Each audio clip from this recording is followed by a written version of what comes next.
meio de suas redes sociais, Donald Trump, presidente dos Estados Unidos, trouxe novas informações no que concerne às ações judiciais impetradas por seus advogados diante da Suprema Corte. Ademais, o político publicou declarações de juristas e anunciou a descoberta de ilegalidades em diversos estados. O vice-presidente Mike Pence o corroborou. Eu falei à equipe da vice-presidência hoje, não é o fim até que tenha acabado, e isso não está acabado. O presidente Donald Trump nunca parou de lutar por nós e nós vamos manter esta luta até que todo voto legal tenha sido contado. Neste contexto, Trump referenciou o advogado Jonathan Turley. Nós temos que ver os votos, só estamos começando a tabular os votos. Temos que conferir essas alegações. Estamos vendo muitas declarações em juízo relatando fraudes eleitorais. Neste país, nós temos uma história de problemas em eleições. Na Pensilvânia, houve uma ordem. Como esses votos foram autenticados, porque se há um problema de autenticação no sistema, isso afetaria seriamente a eleição inteira. E o que me preocupa é que nós tivemos mais de 100 milhões de votos pelo correio em cidades como Filadélfia e Detroit, que já tiveram uma longa história de problemas eleitorais, para colocar de uma forma gentil. Ademais, Trump citou Newt Gingrich, professor universitário e político norte-americano. Nós acreditamos que essas pessoas são ladras. As máquinas das grandes cidades estão corrompidas. Esta foi uma eleição roubada. O melhor pesquisador da Grã-Bretanha escreveu nesta manhã que esta foi claramente uma eleição roubada. É impossível imaginar que Biden ultrapassou Obama em alguns desses estados. Onde importava, eles roubaram o que tinham que roubar. No ensejo, Trump protestou diante da postura da mídia corporativa norte-americana. Desde quando a mainstream media declara quem será o nosso próximo presidente? Todos nós aprendemos muito nas últimas 2 semanas. O político norte-americano também compartilhou a opinião de Byron York. Alguns democratas, aliados da mídia, estão zangados porque Trump acusa Biden de trapaça. Mas eles não deveriam ficar surpresos. Afinal, eles disseram a mesma coisa em 2016. Em seguida, eles transformaram a alegação de trapaça infundada ou conluio em uma longa investigação criminal. Trump relatou problemas em diversos estados, afirmando, por exemplo, que o estado de Nevada se mostrou uma fossa de votos falsos. O presidente afirmou que os fatos já encontrados são absolutamente chocantes. Sobre o estado da Pensilvânia, Trump disse: na Pensilvânia, fomos impedidos de observar uma boa parte da contagem de votos. Impensável e ilegal neste país. Após o governador do estado da Geórgia declarar que em seu estado os resultados vão incluir unicamente os votos legais, o presidente Trump afirmou: boas notícias, significa que eu venci. Há pouco, o procurador-geral William Barr autorizou procuradores federais a investigarem o que chamou de alegações importantes de irregularidades eleitorais antes de certificar o resultado da eleição presidencial.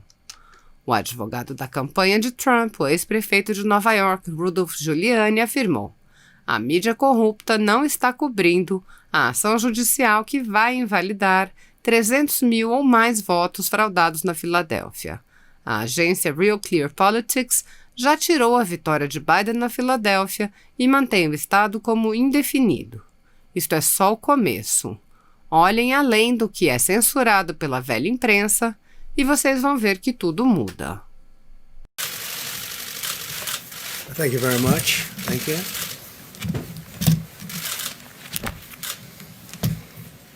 Good evening. I'd like to provide the American people with an update on our efforts to protect the integrity of our very important 2020 election. If you count the legal votes, I easily win. If you count the illegal votes, they can try to steal the election from us. If you count the votes that came in late, we're looking at them very strongly, but a lot of votes came in late. I've already decisively won many critical states, including massive victories in Florida, Iowa, Indiana, Ohio. To name just a few, we won these and many other victories despite historic election interference from big media, big money, and big tech. As everybody saw, we won by historic numbers. And the pollsters got it knowingly wrong. They got it knowingly wrong. We had polls that were so ridiculous, and everybody knew it at the time. There was no blue wave that they predicted. They thought there was going to be a big blue wave. That was false. It was done for suppression reasons. But instead, there was a big red wave. And it's been properly acknowledged, actually, by the media. They were, I think, very impressed. But that was after the fact. That doesn't do us any good. We kept the Senate despite having twice as many seats to defend as Democrats. And in a really much more competitive states, we did a fantastic job with the Senate. I think we're very proud of what's happened there. We had many more seats to defend. They spent almost $200 million on Senate races in South Carolina and Kentucky alone, 2 races, and hundreds of millions of dollars overall against us. At the national level, our opponents' major donors were Wall Street bankers and special interests. Our major donors were police officers, farmers, everyday citizens. Yet for the first time ever, we lost 0 races in the House. I was talking to Kevin McCarthy today. He said he couldn't believe it. 0 races. Very unusual thing, 0. And actually won many new seats with, I think, many more on the way. This was also the year of the Republican woman. More Republican women were elected to Congress than ever before. That's a great achievement. I won the largest share of non-white voters of any Republican in 60 years, including historic numbers of Latino, African American, Asian American, and Native American voters, the largest ever in our history. We grew our party by 4 million voters, the greatest turnout in Republican Party history. Democrats are the party of the big donors, the big media, the big tech, it seems, and Republicans have become the party of the American worker, and that's what's happened. And we're also, I believe, the party of inclusion. As everyone now recognizes, media polling was election interference in the truest sense of that word by powerful special interests. These really phony polls, I have to call them phony polls, fake polls, were designed to keep our voters at home, create the illusion of momentum for Mr. Biden, and diminish Republicans' ability to raise funds. They were what's called suppression polls. Everyone knows that now. And it's never been used to the extent that it's been used on this last election. To highlight just a few examples, the day before election, Quinnipiac, which was wrong on every occasion that I know of, had Joe Biden up by 5 points in Florida, and they were off by 8.4 points, and I won Florida easily. So they had me losing Florida by a lot, and I ended up winning Florida by a lot. Other than that, they were very accurate. They had him up 4 points in Ohio, and they were off by 12.2 points. And I also won Ohio, great state of Ohio, very easily. The Washington Post said Biden up 17 points in Wisconsin, and it was basically even. They were off by about 17 points, and they knew that. They're not stupid people. They knew that. Suppression.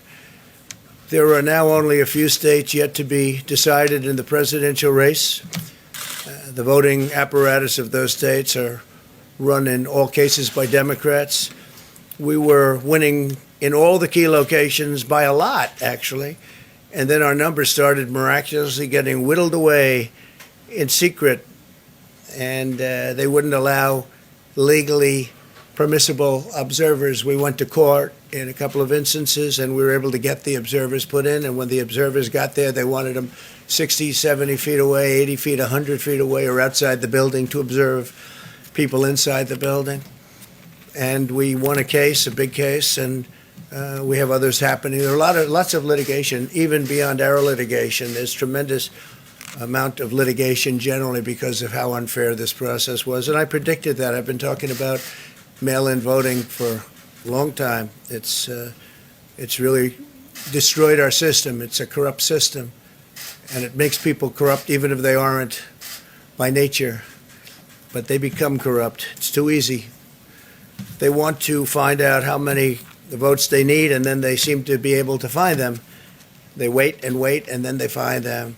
And you see that on election night. We were ahead in vote in North Carolina by a lot, tremendous number of votes. And we're still ahead by a lot, but not as many, because they're finding ballots all of a sudden. Oh, we have some mail-in ballots. It's amazing how those mail-in ballots are so one-sided, too. I know that it's supposed to be to the advantage of the Democrats, but in all cases, they're so one-sided. We were up by nearly 700,000 votes in Pennsylvania. I won Pennsylvania by a lot, and that gets whittled down to, I think they said now we're up by 90,000 votes, and they'll keep coming and coming and coming. They find them all over, and they don't want us to have any observers, although we won a court case. The judge said you have to have observers. Likewise in Georgia, and they're appealing. Actually, they're appealing. We won a case that we want people to watch, and we want observers, and they're actually appealing, which is sort of interesting. I wonder why they'd appeal, that all we want to do is have people watch as they do the vote tabulations. Likewise in Georgia, I won by a lot, with a lead of over getting close to 300,000 votes on election night in Georgia. And by the way, got whittled down, and now it's getting to be to a point where I'll go from winning by a lot to perhaps being even down a little bit. In Georgia, a pipe burst in a faraway location, totally unrelated to the location of what was happening, and they stopped counting for 4 hours, and a lot of things happened. The election apparatus in Georgia is run by Democrats. We also had margins of 300,000. In Michigan, we're way up in Michigan, won the state. And in Wisconsin, we did likewise fantastically well.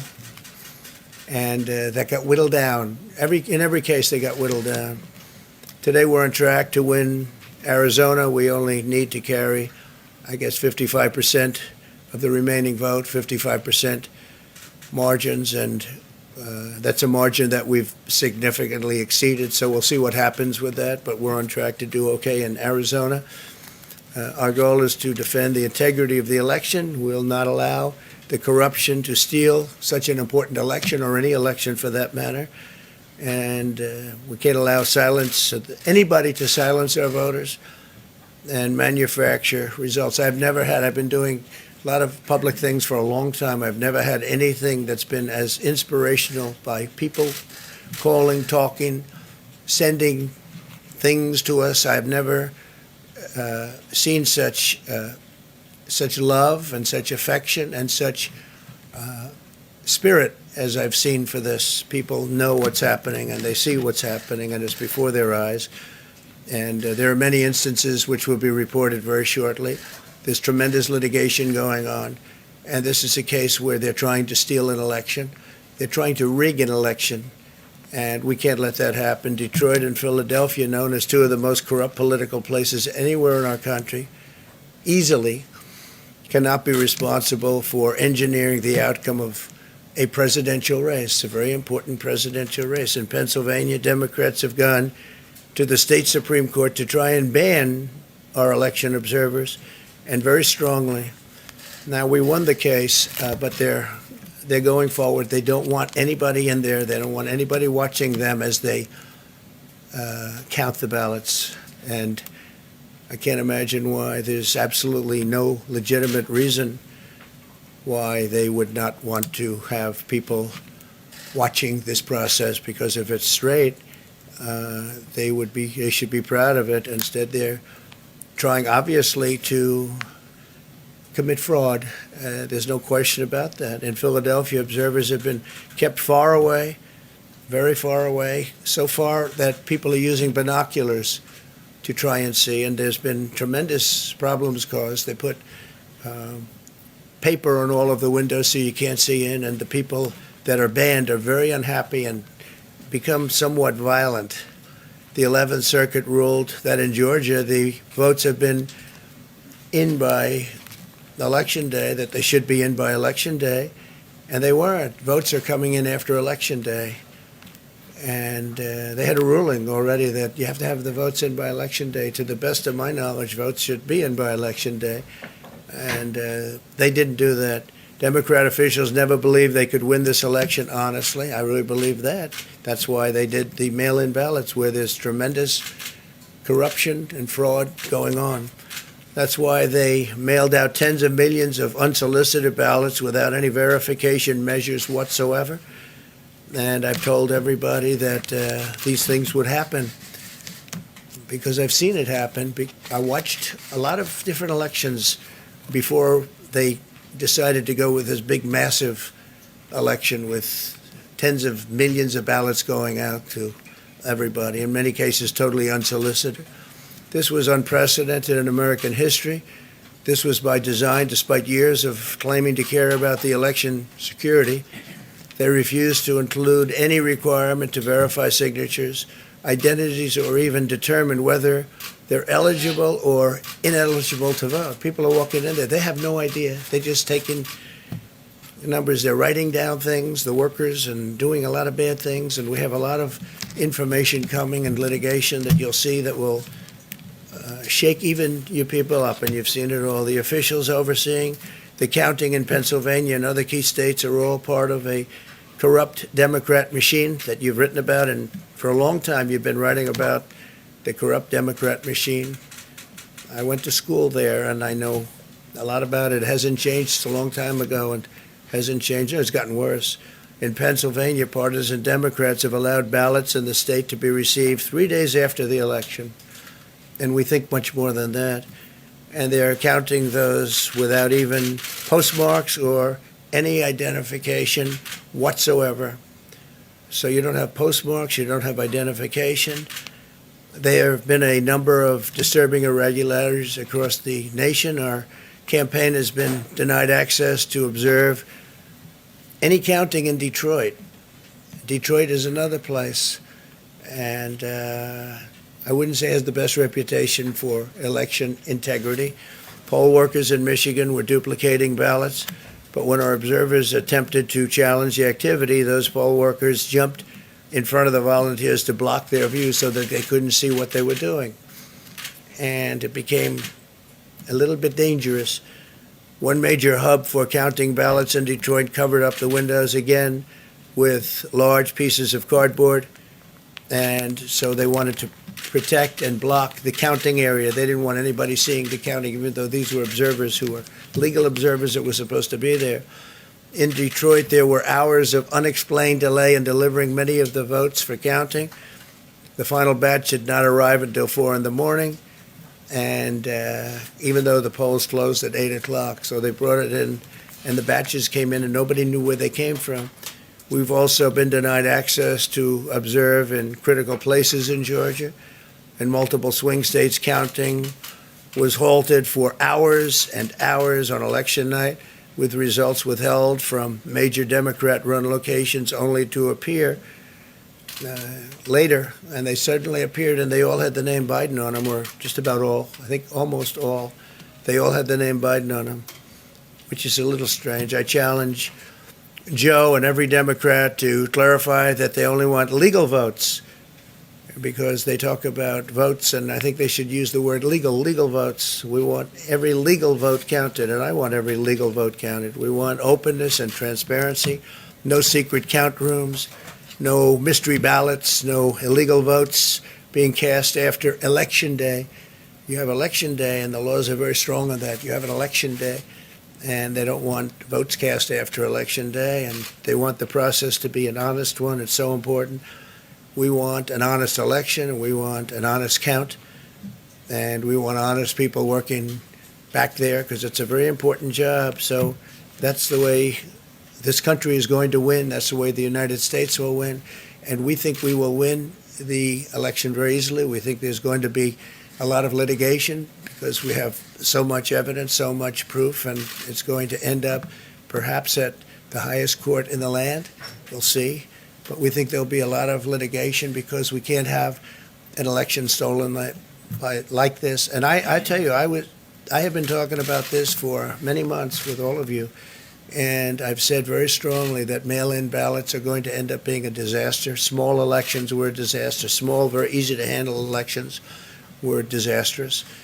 This is a large-scale version, and it's getting worse and worse every day. We're hearing stories that are horror stories, absolute horror stories, and we can't let that happen to the United States of America. It's not a question of who wins, Republican, Democrat, Joe, myself. We can't let that happen to our country. We can't be disgraced by having something like this happen.